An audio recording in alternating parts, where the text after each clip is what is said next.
Welcome back. On the last episode of my gap year, I hung out with a bunch of strangers in Paris.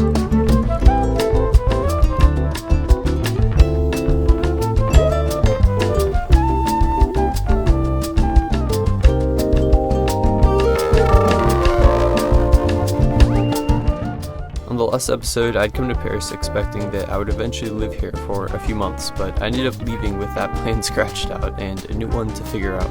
So on this episode, I visit a different city in France with my mom while I continue to explore what feels right to me. But first, a word from the sponsor of this video and now a part of my gap year. LG. As you guys know, I'm going on a gap year, and so LG reached out to me and they're like, hey, we think we have the perfect computer for you. This is designed for people on the go who are traveling and they need a laptop that is lightweight, that has a lot of battery life, and that can support, these things that they're doing on the machine. LG was like, hey, we want you to try out this laptop for the next couple of months and we'd love to sponsor some of your videos. But yeah, the elephant in the room is that, yes, I've been using a MacBook for the past 2, 3, 4 years, to work on my videos, to edit my videos, and to manage everything else. But yeah, I think this is just gonna be a fun opportunity to try something new, something that I honestly wouldn't have considered otherwise, but that actually might even be a better, piece of equipment for what I'm doing. And they're going to be helping support my gap year, my travels, my equipment, everything for the next couple of months. So basically they're helping make my gap year possible, and I'm going to use their laptop and be honest about how I'm using it. So far I've been pleasantly surprised with the LG Gram, in a good way. I used it to edit the entire last episode from Paris, and I think the combination of the 17-inch screen with the 16:10 aspect ratio just makes it super nice and easy and honestly enjoyable to edit on. It's very lightweight, they call it the LG Gram for a reason. Holy cow. That's crazy. Is this really a laptop? Is there anything inside? Okay. Let's see how it goes.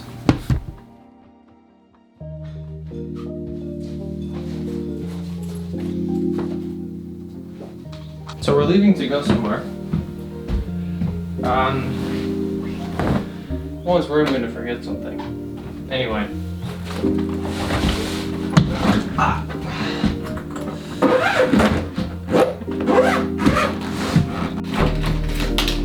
We're going somewhere that I've actually never been in my life, but this is like a top destination for me. I'm really excited.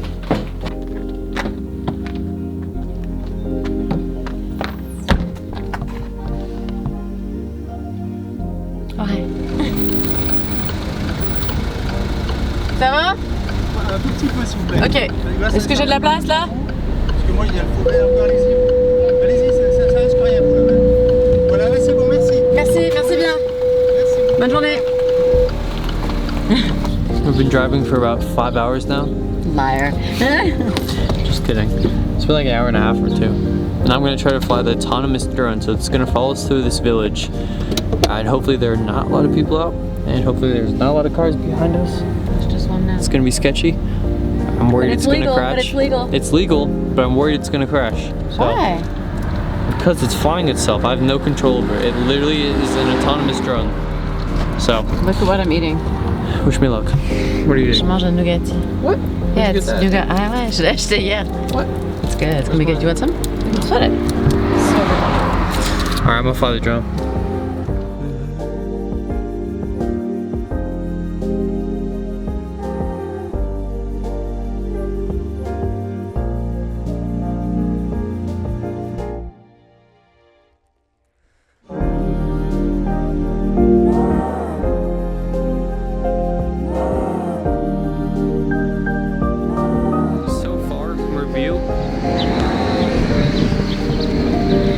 It's terribly beautiful, but there's just a lot of people. I feel like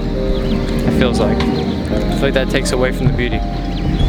It's like if you're watching the sunset alone, it's special. But if there's 1,000 people watching the same sunset in the same crowded place, I don't know. But sometimes there's a sense of like collective. You're sharing something beautiful together, so that's kind of nice. But here, I think you're just walking around. Yeah, there's like a community aspect that's lost here. I feel like if you're watching a sunset with 1,000 people that are like connected in some way and cool, it'd be special. But tourists aren't like connected. How would you connect tourists, Mom? How to connect tourists? Yeah. stuff like this, you know, the outdoor part of this is really nice. I think that's what's kind of cool. So we walked around the little bitty city, and it's, you know, afternoon ice cream time. Everybody's walking around getting ice cream. But look at this. Everybody's on their bikes and enjoying the weather, even though it's like about to rain. And, you know, it's gorgeous.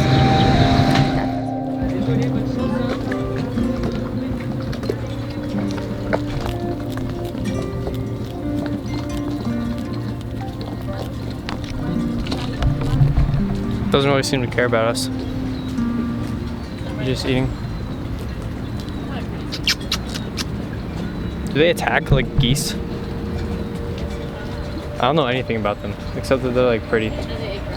Actually, one time one almost attacked me in Austria. I mean, like, yeah, in Hallstatt.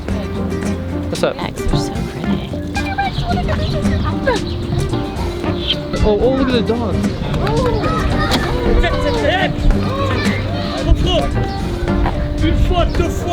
Wow.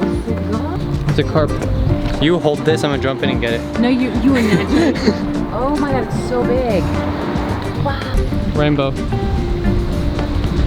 Union Bulliste group. It's like the group for, I don't know, what's the word I'm trying to think of? Bullies. The people who do pétanque. It's like the national pétanque organization.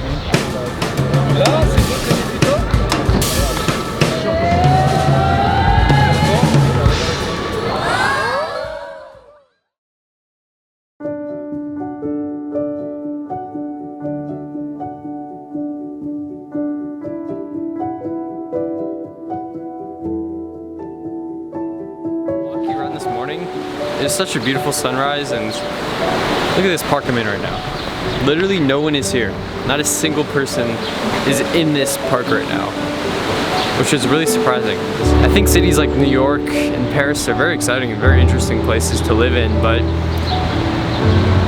I don't know if the fast life like that is for me. I think I'm more of the mountain retreat type of personality where I can almost get more done doing my own thing for a while and then popping into Paris for the weekend or something like that. But I think I just get overwhelmed with a lot of people, and I need a lot of nature around me to feel at peace, and I think that's just how I'm built. I think I have to recognize that and not try to force myself to live in a big city because it's more interesting or more exciting. I think it's fun to slow down and live in a smaller city like this. I know it's not the smallest city in the world, but I think for me, in terms of my gap year, the best thing to do would be to travel around a bunch and try to live with subscribers all around the world. Go to Asia, Africa, yeah, and just spend a couple days living with subscribers, seeing what that culture is like, film a mini video, not a mini video, but a video kind of documenting each experience living with each subscriber and really integrating into the culture, going on adventures, where they live, hiking,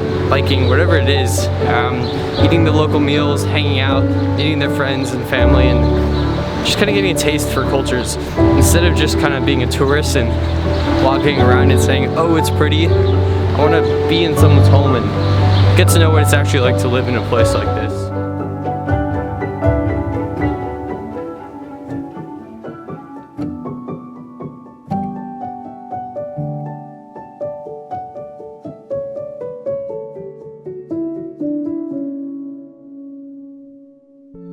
I felt like I kept on leaving places with more questions than answers. And I know that sounds cliche, but it's hard to have expectations that aren't met or that shift because, you know, now what?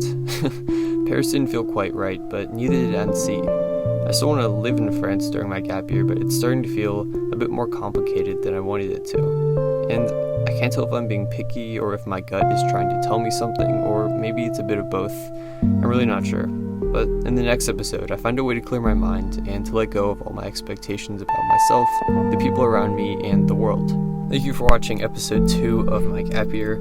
Look, in all honesty, I'm having a lot of fun putting these episodes together, and I think the most exciting part is just, I don't know, like not knowing where this year is going to take me, but then also knowing that I'm going to meet so many cool people and visit so many incredible places, and I think it's just nice knowing that I'll be able to share all these experiences with you guys and to the world, and to just have it for myself as well as I process this gap year.